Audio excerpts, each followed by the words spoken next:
تو اللہ نے اپنا تعارف جن پیغمبروں کے ذریعے کرایا ہے، ان پیغمبروں نے اللہ کے تعارف کے ساتھ ساتھ یہ بھی بتایا کہ اللہ نے ہمیں بنایا کیوں ہے، آزمائش کے لیے، کہ کون ہندو ایسا ہے جو اللہ کی بنی ہوئی نعمتوں سے فائدہ اٹھائے، مگر جب کوئی مولانا صاحب تقریر کریں کہ آخرت میں حساب دینا پڑے گا تو وہ تقریر کا مذاق اڑا کے کہیں کہ ہم نے اللہ کو دیکھا نہیں، ہم نے بھگوان کو دیکھا نہیں ہے، کیونکہ جب دیکھیں گے تو وہ تو مرنے کے بعد ہوگا، تو مرنے کے بعد دیکھنے کا فائدہ کیا، ابھی دکھاؤ، اللہ کو چاہیے ابھی دکھائے۔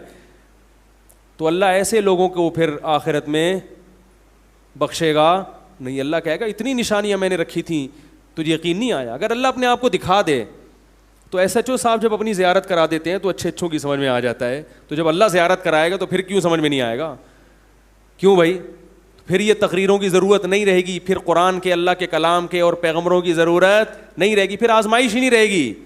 مزہ تو اسی وقت ہے جب آزمائش ہو، ایک طرف دنیا کی خواہشات آپ کو اپنی طرف کھینچ رہی ہوں، دوسری طرف اللہ کے حکام آپ کو اپنی طرف کھینچ رہے ہوں، آپ غیب پر ایمان لا کے اللہ کے دلائل اور نشانیوں کو دیکھ کر اللہ پر ایمان لاؤ اور پھر اللہ کی باتوں کو فالو کرنا شروع کرو۔ ایسی صورت میں پھر اللہ جنت نہیں دے تو پھر اور کیا دے میرے بھائی؟ تو آپ بتاؤ کہ پھر آخرت میں، دنیا میں تو انعام نہیں ملتا، دنیا میں تو بہت سے اچھے ناکام ہو جاتے ہیں اور بہت سے خراب کامیاب ہو جاتے ہیں۔ دنیا کا معاملہ تو بھیڑ چال ہے۔ اگر جنت جہنم نہیں ہے تو پھر سوال یہ پیدا ہوتا ہے کہ پھر اللہ اپنے فالوورز کو، اپنی عبادت کرنے والوں کو، اپنے لیے قربانیاں دینے والے کو نوازتا کب ہے؟ وہ کب ان کو نوازتا ہے؟ آپ کہتے ہیں دنیا میں نوازتا ہے، بھائی دنیا میں تو زیادہ تر نیک لوگ جو ہے، وہ جو اچھے لوگ ہیں وہ اکثر پیچھے رہ جاتے ہیں اور کرپٹ لوگ آگے نکل جاتے۔ دنیا کی لگام زیادہ تر کرپٹ لوگوں کے ہاتھ میں آج بھی، جنہوں نے غریب کو غریب تر بنا دیا اور امیر کو امیر تر بنا دیا۔ دنیا کی لگام، دنیا۔ اچھا، ہندو نے یہ بھی اعتراض کیا کہ اگر مسلمان برحق ہے تو اتنا پیچھے کیوں ہیں؟ ترقی میں اتنا، بولو بھائی، پیچھے کیوں ہیں؟ یہ ایسا ہی ہے جیسے میں ان سے، ہندوؤں سے ایک سوال پوچھوں کہ اگر یہ جو کیا نام ہے، نریندر مودی، ابے نہیں، وہ جو ابھی وزیر اعظم بنے، نریندر مودی صاحب جو ہیں، اگر وہ اچھے آدمی ہیں، اچھے آدمی نہیں ہیں تو وزیر اعظم کیوں بن گئے؟ انڈیا میں میجورٹی جو پڑھے لکھے لوگ ہیں وہ نریندر مودی کو اچھا، کیونکہ مسلمانوں پہ بے پناہ ظلم کیا اس نے، بہت زیادہ ظلم۔ سمجھدار لوگ نہیں پسند کرتے، متعصب ہندو تو پسند کریں گے، جو ہندوؤں میں ایجوکیٹڈ ہیں وہ پسند نہیں کرتے، لیکن یہ وزیر اعظم کیوں بن گئے؟ بھائی ظلم ہی کی بیس پہ، کیونکہ متعصب ہندوؤں کو اپنا قائل کرنے کے لیے مسلمانوں پہ کیا کیا ہے؟ ظلم کیا ہے۔ اس سے متعصب ہندو سمجھ رہے کہ یہ مذہبی آدمی ہے، لہذا۔ تو دنیا میں جیسے وزیر اعظم بننا کامیابی ہے، اسی طرح دنیا میں سائنس اور ٹیکنالوجی میں آگے بڑھنا بھی کامیابی سمجھا جاتا ہے۔ تو یہ ضروری نہیں ہے کہ جو سیدھے راستے پر ہو وہی سائنسدان بھی بنے گا، یہ ضروری نہیں ہے۔ کبھی اچھے لوگ بن جاتے ہیں اور کبھی برے لوگ بن جاتے ہیں۔ اور دوسری بات یہ کہ اچھائی اور برائی کا کرائیٹیریا وہ نہیں ہے جو ہم اور آپ کہتے ہیں۔ اچھائی اور برائی کا کرائیٹیریا وہ ہے جو اللہ نے متعین کیا۔ اللہ کہتے ہیں سب سے پہلے مجھے ماننا پڑے گا، اس کے بعد اچھا برا، وہ اس کے بعد کوئی اچھا ہوگا، کوئی اس کے بعد برا ہوگا۔ مسلمان ترقی میں پیچھے کیوں ہیں؟ اس لیے کہ مسلمانوں کو ترقی میں پیچھے رکھا گیا ہے۔ یقین نہیں آئے تو آپ اپنے جو بیوروکریسی میں لوگ ہیں ان سے جا کے پوچھو۔ جب مسلمانوں کی دنیا میں حکومت تھی اس وقت مسلمانوں کے حالات، ہندوستان میں مسلمان نے 1000 سال حکومت کی ہے، اس وقت ہندوستان کے حالات دیکھو اور معاشی ترقی دیکھو اور آج کمپیئر کر کے دیکھو۔ انگریز کی کتابیں گواہی دیں گی کہ جب مسلمانوں نے ہندوستان میں حکومت کی ہے اس وقت ہندو بھی ترقی میں تھا اور سکھ بھی ترقی میں تھے اور مسلمان بھی ترقی میں تھے اور پورا ہندوستان ترقی میں تھا۔ جب انگریز بر صغیر میں آیا تو بر صغیر کی واٹ لگنا شروع ہوئی ہے، اور انگریزوں کی چمنیاں جو گرم ہوئی ہے نا کارخانوں کی، وہ ہندوستان پہ غاصبانہ قبضے کی وجہ سے برطانیہ نے ترقی کی ہے۔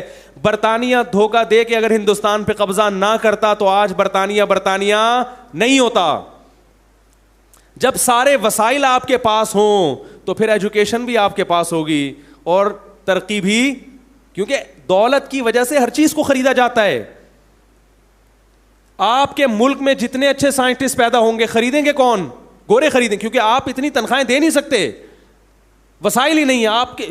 میں نے کسی ماہر معیشت نے مجھے بتایا، خود میں نے سنا کہ بلوچستان میں جو کوئلے کی کانیں ہیں ان کی کھدائی پر اور یہاں سے کوئلہ نکالنے پر بین الاقوامی پابندی لگی ہوئی ہے. کیوں لگی ہوئی ہے؟ کہ بھئی انوائرمنٹ جو ہے وہ ماحول آلودہ ہوگا، حالانکہ دنیا کے بہت سارے ملکوں میں کوئلہ جلا کے انرجی حاصل کی جا رہی ہے. تو آپ کو ترقی کرنے دیا نہیں جاتا. تو میرے بھائی یہ تو دنیا، تبھی تو اللہ کہتے ہیں اصل آخرت ہے. تو یہ جو ہندو اشکال کرتے ہیں نا، اگر اسلام برحق مذہب ہے، مسلمان سیدھے راستے پر ہیں، تو اتنا پیچھے کیوں ہیں؟ تو میرے بھائی اسی لیے پیچھے ہیں کہ جیسے ہندوستان میں بہت سی سیاسی تحریکیں اچھی ہیں مگر پیچھے ہیں. بہت سے لوگ ایجوکیشن بھی ہے ان کے پاس، ان کو اونچے عہدوں پہ ہونا چاہیے تھا مگر اونچے عہدوں پہ نہیں ہے. کیا آپ کے ملک میں ایسا ہے کہ ہر ایجوکیٹڈ اور ہر کوالیفائڈ آدمی آگے پہنچ جاتا ہو؟ رشوت دے کے لوگ آگے نہیں پہنچتے.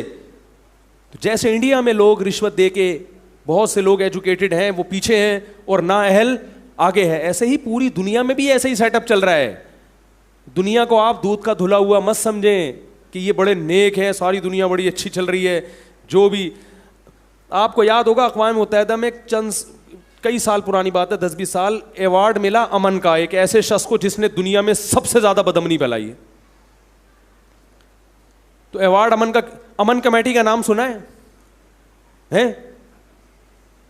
کہیں سے بھی امن جھلکتا تھا؟ عجیب ہے یا نہیں؟ تو میرے بھائی یہ دنیا ہے، کچھ بھی لیبل لگا کے کسی کو برے کو صحیح کر دو اور صحیح کو برا کر دو. اسی لیے اللہ نے کہا اصل عدالت کس کی ہے؟ آخرت کی. تو اگر جنت جہنم کو میرے بھائی نکال دو گے اپنی زندگی سے تو اس کا مطلب یہ دنیا بھیڑ چال ہے، جس کی لاٹھی اس کی بھینس، پھر یہاں کوئی پوچھنے والا نہیں ہے. تو اس لیے اللہ نے بتایا کہ تمتعو، مزے اڑا لو، ظلم کر لو انسانوں پہ، لوگوں کی دولت نچوڑ لو، اور والدین کو اولڈ ہاؤس میں جمع کرا دو، رشتہ داری توڑ دو، شوہر بیوی کا حق ادا نہ کرے، بیوی شوہر کا حق ادا نہ کرے، اولاد باپ کو چھوڑ دے، باپ اولاد کو چھوڑ دے، کر لو یہ سارے کام. تم نہ کرے، بیوی شوہر کا حق ادا نہ کرے، اولاد باپ کو چھوڑ دے، باپ اولاد کو چھوڑ دے، کر لو یہ سارے کام. تو میرے بھائی اس لیے اسلام کے علاوہ اللہ کو کوئی مذہب قابل قبول نہیں ہے، کیونکہ اسلام کے علاوہ کسی کے پاس گائیڈنس ہی نہیں ہے. تو یہ آپشنل نہیں ہے. جتنے بھی غیر مسلم ہیں ان پر لازم ہے کہ وہ یہ تحقیق کریں اور عصبیت اور تعصب کی چادر اور حسد کی چادر اتار دیں. اگر مسلمان میں کوئی خرابی ہے تو خدا کی قسم وہ مسلمان میں ہے، وہ اسلام میں وہ نہیں ہے، اسلام میں وہ خرابی.